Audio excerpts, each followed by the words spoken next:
Olá, sejam bem-vindos ao canal Cláudia Grangeiro Psicologia e Informação. Hoje, talvez, para mim, particularmente, seja a entrevista mais especial de todas, que hoje a gente vai conversar sobre psicologia oncológica.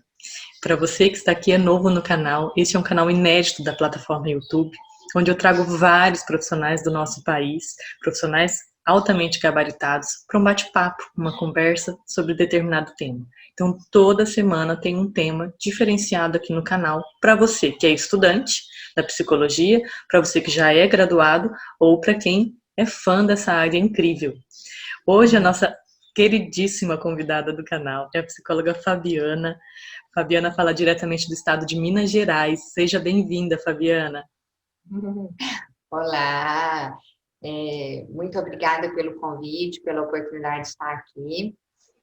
Para a gente iniciar, então, eu vou me apresentar, né? Meu nome é Fabiana, eu sou aqui de Uberlândia, Minas Gerais, da onde eu tenho muito orgulho de estar. Na verdade, eu sou de São Paulo, mas moro aqui desde 9 anos de idade, então me considero daqui, né? Construí a minha vida, a minha família aqui, e tenho muito orgulho de estar aqui em Uberlândia, Minas Gerais, onde eu atuo profissionalmente hoje, né? Me formei como psicóloga aqui em Uberlândia. Entrei pela oncologia, acho que a psico-oncologia acabou me escolhendo, né? Porque não é uma área que eu pensei em entrar inicialmente, mas foi uma área que eu me apaixonei tremendamente quando entrei. Eu me formei em 2011, fiz psico-oncologia em 2017 e em 2019 eu fiz cuidados paliativos. Então, trabalho nessa área especificamente, né, da psico-oncologia, com cuidados paliativos, luto, terminalidade. É uma área que eu falo que aprendi a amar, né, e acaba me ensinando diariamente sobre vida. Ao contrário do que muitos pensam, é uma área que me ensina muito sobre vida. Bom, Fabiana, assim, a gente sabe que a psico-onco, ela é uma das possibilidades de atuação na psicologia. Como Isso. é entrar nessa área? Uhum. Na verdade, assim, né, Cláudia, a psico-oncologia, ela vem crescendo, né, é uma área que faz uma interface aí entre a oncologia e a psicologia, então, é uma área que a gente se prepara para trabalhar com os pacientes oncológicos. Eu, particularmente, porque às vezes, assim, a gente tenta fazer isso de forma generalista, né? Eu, particularmente, valorizo muito a questão de você ter a formação específica para tal. Por quê? Né? A psico-oncologia, ela tem diversas particularidades, né? E aí, então, eu, por exemplo, não me autorizei a entrar nessa área antes de ter uma formação para tal, né? É uma área muito específica. Por exemplo, eu falo que uma das grandes diferenças, né, por exemplo, da psicologia clínica para a psico-oncologia que a gente vê, a gente não separa paciente e família, né? Quando a gente trabalha com o paciente no momento do adoecimento, a gente precisa acolher essa família junto. E é uma coisa que diferencia um pouquinho quando a gente está na psicologia clínica de outros temas, né? Por exemplo, se a gente atende o pai, a gente não atende o filho, assim por diante. Então, essa é uma das particularidades. Uma outra particularidade que a gente tenta focar nesse momento da psico-oncologia é você focar no tema da doença, né? Claro que vão surgir diversos outros temas e você vai acolher, mas a gente procura focar no adoecimento, nesse processo da doença, o que a doença está trazendo naquele momento, qual que é o desafio daquele contexto, né? Então, assim, é um trabalho específico, focado, onde muitas vezes, por exemplo, começa a surgir muita coisa que você, como psicólogo, às vezes você está inserido num contexto hospitalar, às vezes está na clínica, mas no momento do adoecimento, diversas vezes eu já deleguei para outro profissional para abarcar outras questões, porque você trabalha focado nesse contexto. né? Então, tem as suas diferenças, as suas particularidades, né? E a gente foca mesmo nessa interface do adoecimento. É a psicologia trabalhando com o paciente oncológico. Interessante, né? Tudo isso que você está explicando, porque, que nem você falou, é algo muito específico. Talvez seja um grande diferencial de quem escolhe trabalhar nessa área, né? Diferente de outras abordagens. Então, quem realmente escolhe trabalhar nessa área, saiba que é especificamente paciente com câncer, né? E, Fabiana, eu gostaria que você nos explicasse assim, muitos pacientes, quando recebem o diagnóstico, eles já recebem um diagnóstico, às vezes, dependendo do avanço da doença, já um quadro paliativo. Como é para o psicólogo conversar sobre isso? Dar essa notícia para o paciente? Eu costumo falar assim que o processo do adoecimento, ele é muito desafiador, né? Esse impacto no diagnóstico, assim, você receber aquela notícia, é transformador. Você vê, assim, pai de família virar filho, né? Porque naquele momento ele precisa de todos os cuidados. É uma questão que mexe muito com tudo, né? E quanto mais, lógico, esse diagnóstico for avançado, mais difícil para a gente da equipe, para os profissionais, né, que estão envolvidos, trabalhar com essas questões, né? Então, quando o paciente faz o diagnóstico e ele já é paliativo, que não é hoje uma coisa incomum, né? Por mais que a gente trabalhe aí, a gente vê assim todas as campanhas com relação à prevenção, todas as campanhas com relação a cuidados e tudo, não é incomum a gente receber um paciente que faz o diagnóstico, né? E já tem aí um perfil para cuidados paliativos. E a gente ouve, viu, Cláudia, assim, muito do paciente, assim, às vezes ele já tinha a sensação, por exemplo, mulher, né? Ela já sentiu o caroço, ela viu o caroço crescer, ela escondeu o caroço, né? Porque ela tinha medo do que pudesse ser, porque ela tinha medo de como que a família ia enfrentar, e a hora que realmente não tem mais como esconder, ela mostra, e aí já espalhou para outros lugares, ela, né, já não tem, às vezes não tem nem possibilidades terapêuticas aí de tratamento para a doença, né? E aí, o que a gente procura fazer nesse momento, né? A gente precisa acolher essa dor, acolher essa pessoa, acolher essa família, acolher esse contexto, né? A gente precisa escutar, tem uma parte, assim, que mexe muito comigo, porque eu escutei muito durante a minha formação, escuta ativa, né? E realmente a gente ter uma escutativa. Fabiana, o que é isso, uma escutativa? Né, que a gente tanto ouve falar durante o processo de formação. É realmente você estar ali, né? Você ouvir, eu falo que é ouvir com os olhos, né? Porque é mais do que ouvir. Você precisa ouvir, mas você precisa ver como que ela está se comportando naquele momento, se aquilo incomodou o corpo dela na hora que ela falou, né? Você precisa prestar atenção no que não foi dito, né? Porque muitas vezes o que ela derrama não é o mais importante. O mais importante é naquilo que ela não conseguiu falar. E aí, como é que você vai chegar naquilo que ela não conseguiu falar? Né? Então, você ter essa escuta, você precisa estar presente, você precisa estar viva, você precisa estar ali disposta, você precisa ter empatia, você precisa ter compaixão, né? Você precisa amar. Eu falo que é importante a gente amar o que faz, mas amar com técnica, né? Amar com responsabilidade, com ética, com técnica. A gente tem técnica para isso. A gente precisa aprender as técnicas, a gente precisa colocar em prática. A gente precisa diferenciar o nosso trabalho do senso comum. Tipo assim, psicólogo, ele só te ouve, você só fala, você vai lá e só fala. Não, mas isso é graça, né? Então, não é isso, psicólogo, né? É uma fala qualificada, é uma escuta qualificada, é algo que diferencia você, né? O seu ouvir, a sua técnica de ouvir, de devolver isso para a pessoa. Depois que eu ouço, o que eu faço com isso? uma coisa da vida dela que ela nunca contou para ninguém, ela está contando para mim, e aí, o que eu faço?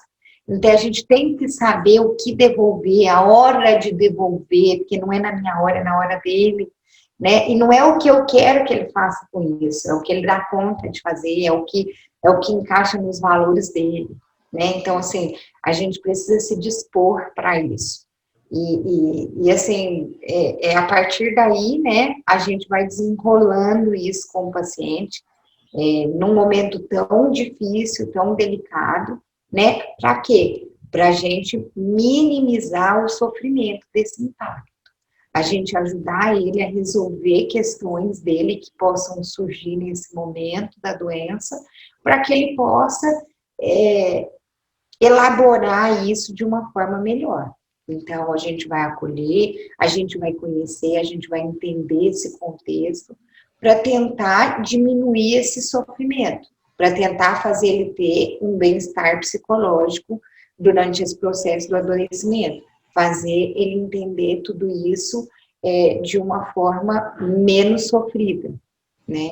Então, acho que é esse o nosso papel, e aí a gente precisa enxergar o ser humano como um todo, valorizar tudo que ele está sentindo nesse momento, né? A gente precisa ter muita ética, muito respeito, muita responsabilidade para conseguir direcionar um momento tão difícil. Com certeza, e principalmente quando você fala de acolhimento, vou pegar o exemplo que você citou, uma mulher que escondeu um nódulo mamário. Você já pensou se eu não tenho sensibilidade com essa mulher, ela chega lá pro atendimento e eu ainda chamo a atenção dela, julgo ela, mas como que você conseguiu fazer isso? Você é responsável por você estar assim. Então é aquele acolhimento onde a pessoa ela vai se sentir de fato amada, com pessoas que ela vai confiar de se entregar não só o seu corpo, não só aquela parte que está adoecida, mas se entregar como um todo. E isso é um diferencial de quem trabalha na oncologia, e mais especificamente ainda na psicologia. Sou suspeita para falar da área, deixo um aspas aqui, deixo um aspas aqui que minha paixão é oncologia,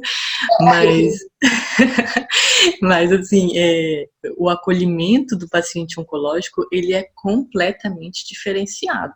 Então, muitas vezes o paciente ele chega nessa situação onde ele esconde um nódulo, ou às vezes ele esconde da família, né, porque ele sente vergonha, ele sente medo, ou então ele, por falta de conhecimento, ele não percebeu que aquilo ali poderia ser algo maléfico para a saúde dele, né, achou que poderia ser apenas como popularmente é conhecido, uma íngua, né, algo insignificante, e aí, ou então foi lá e colocou algum produto natural errado, algum tratamento alternativo, e piorou de vez, e aí o paciente chega lá com uma lesão muito maior do que a lesão inicial.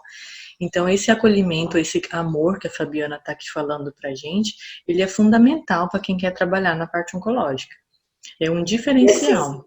Você falou uma coisa muito importante, né? A gente não tem o papel de aconselhar e nem de julgar. Isso. O nosso papel é muito diferente desse. Não sou eu que falo, não, você tem que aceitar. Não, gente, né? Assim, não é essa a nossa função. A gente precisa acolher, a gente não pode julgar, a gente tem que se libertar dos nossos valores, dos nossos conceitos e inserir naquele contexto aquela pessoa com os valores dela, com a religião dela, que é uma coisa que o cuidados paliativos, assim, é um diferencial também, né, Cláudia? Assim, a primeira abordagem que olha o ser humano, incluindo a espiritualidade. Sim. Né? Então, a gente valoriza muito a espiritualidade, o ser humano como um todo, em todas as suas dimensões. Né? E aí a gente precisa se libertar das nossas para acolher a do outro. Né? A gente não pode julgar, não é assim, eu acho que você deve fazer isso. Não, a gente vai descobrir através da fala dele, através do momento dele, através do que ele dá conta daquela hora, né? O que ele vai fazer. Ele que vai descobrir, você vai facilitar, às vezes, essa descoberta, né? mas você não vai responder. A gente tem que, às vezes, assim, segurar as nossas ansiedades também, porque a gente não vai dar essa resposta, né? A gente não vai, por que você escondeu esse caroço? Né? Isso não é nosso papel. Isso a família faz, o amigo faz, né? Mas a gente não. É bem isso. Bom, e ainda falando de cuidados paliativos, infelizmente, muitas vezes a gente tem que se deparar com lutos, né? E um dos tipos de luto, né, é o luto antecipatório, onde a gente tem que preparar tanto o paciente quanto a família para essa possibilidade de luto. Como que é para o psicólogo conversar sobre o luto antecipatório? Então, eu acho até que quando a gente tem essa oportunidade de trabalhar o luto antes dele acontecer, é mais fácil, né? E às vezes a gente evita que esse luto complique, né? Vou dar um exemplo, né? Às vezes a gente tem a oportunidade de conhecer o paciente lá no diagnóstico, né? E aí a gente sabe que tem um prognóstico ruim e a gente começa então a trabalhar com esse paciente, com essa família. E preparar.